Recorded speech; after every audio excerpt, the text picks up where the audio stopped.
Sa ngalan ng Ama at ng Anak at ng Espiritu Santo. Amen.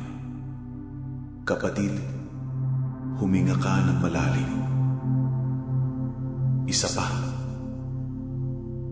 Damhin mo ang bawat pasok at labas ng hangin sa iyong mga baga. Sa sandaling ito, nais kong isipin mo na ang silid na kinalalagyan mo ngayon ay hindi na isang silid ng ospital o silid ng bighati, kundi isang banal na santuaryo. Ang Diyos ay naririto. Nararamdaman niya ang bawat kirot na tila humahati sa iyong katawan. Naririnig niya ang bawat hikbi ng iyong puso na hindi mo mailabas sa iyong mga labi. Huwag kang magmadali, kapatid. Ang Diyos ay may oras para sa iyo. Hindi siya nagmamadali. Nais niya na ibigay mo sa Kanya ang lahat ng iyong takot, ang lahat ng iyong pag-aalinlangan, at ang lahat ng iyong mga katanungan kung bakit ito nangyayari sa iyo. Panginoong Jesus, Ikaw ang Alpha at Omega, ang dakilang manggagamot na walang pinipiling panahon.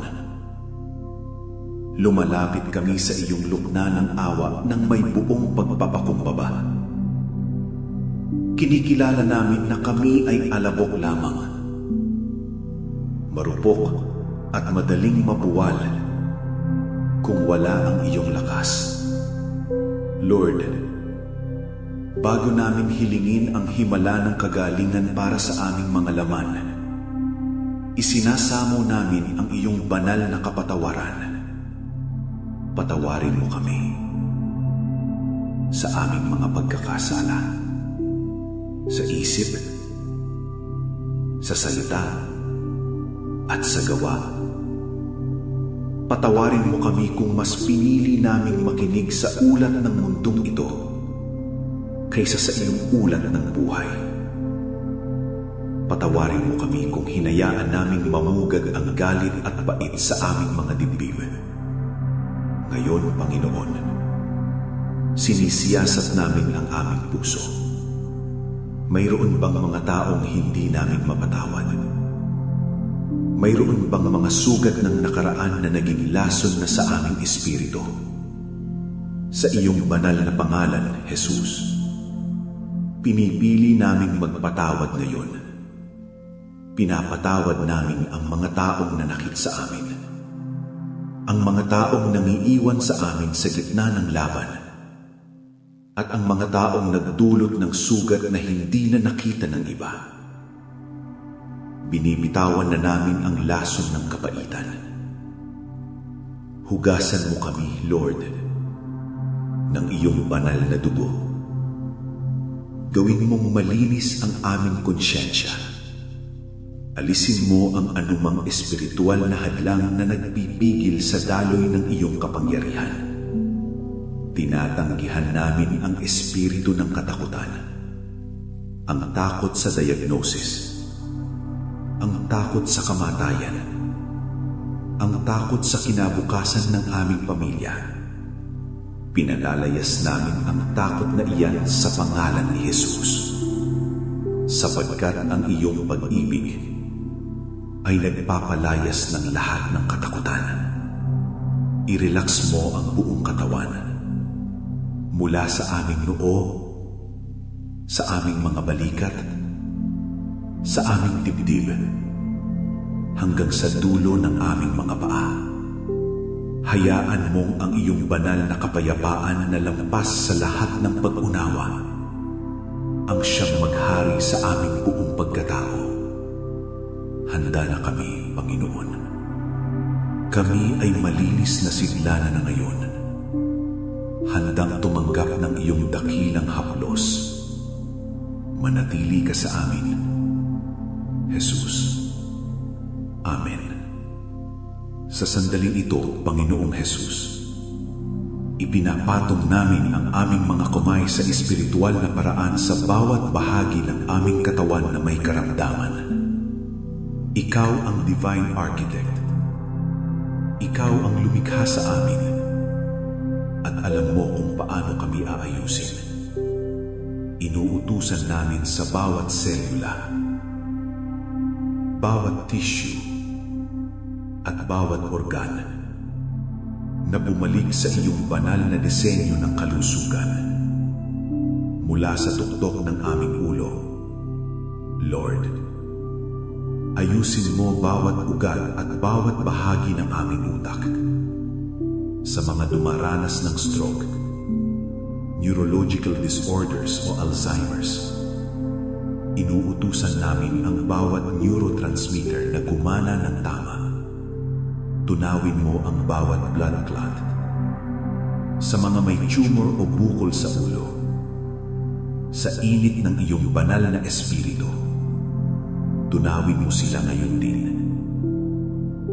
Hanggang sa maglaho at hindi na muling makita pa. Hipuin mo ang aming mga mata.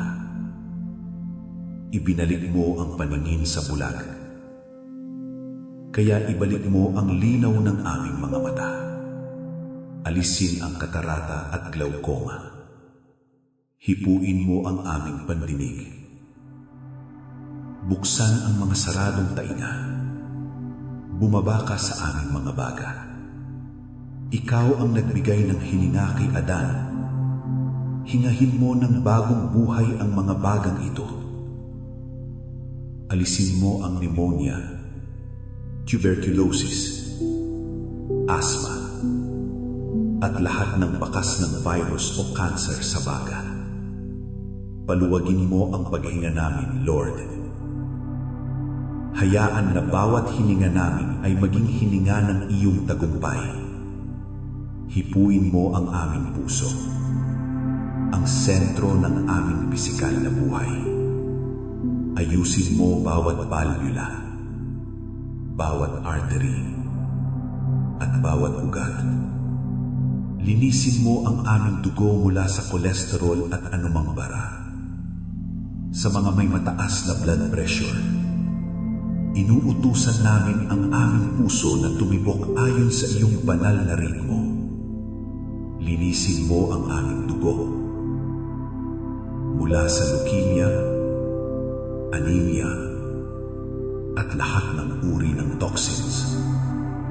Hayaan mong ang iyong banal na dugo ang magsilbing gamot na dumadaloy sa bawat ugat namin. Naglilinis at nagbibigay ng bagong lakas. Dumako ka sa aming internal organs, sa aming atay, bato, at pancreas. Linisin mo sila, Lord. Sa mga kapatid naming sumasailalim sa dialysis, kami ay sumasamo para sa isang miraklo. Buhayin mo ang kanilang mga kidneys. Pababain mo ang creatinine level sa normal level. Ipakita mo na ikaw ang Diyos na nagpapanumbalik ng tissue at laman. Sa mga may diabetes, ayusin mo ang pancreas para maging normal ang insulin at sugar levels. At laban sa espiritu ng cancer, kami ay tumitigang ng may autoridad. Anuman ang stage nito, sa pangalan ni Jesus, inuutusan namin ang bawat malignant cell na matuyo mula sa ugat. Hindi kayo kabilang sa templo ng Diyos. Mamatay kayo at hindi nang bumalik pa. Salamat, Panginoon. Dahil nararamdaman na namin ang init ng iyong presensya. Salamat dahil ang kaginhawaan ay dumadaloy na ngayon sa bawat tissue na dating may kasakit. Salamat dahil ang aming lakas ay muling bumabalik para sa dang-agila. Hindi kami maghihintay sa resulta ng laboratorio bago namin kaya purihin. Ngayon pa lang ay itinataas namin ang aming mga kamay sa pasasalamat. Salamat sa maayos na pagtulog na ibibigay mo sa amin ngayong gabi. Salamat dahil bawat gamot na iniinom namin ay binabasahan mo upang maging mabisang instrumento ng iyong paggagaling. Lord, basbasan mo rin ang mga doktor, nurse at lahat ng nag-aalaga sa amin. Bigyan mo sila ng karunungan at malambot na puso. Pero higit sa lahat, ikaw ang aming pinagtitiwalaan. Hinihiling din namin ang iyong pagpapala sa pamilya ng aming kapatid. Alisin mo ang kanilang pag-aalala at punan mo ang bawat pangangailangang pinansyal na daladala ng sakit na ito. Ipakita mo na ikaw ang aming provider, ang aming Jehovah Jireh. Ipinapahayag namin na ang aming kapatid ay mabubuhay at hindi mamamatay.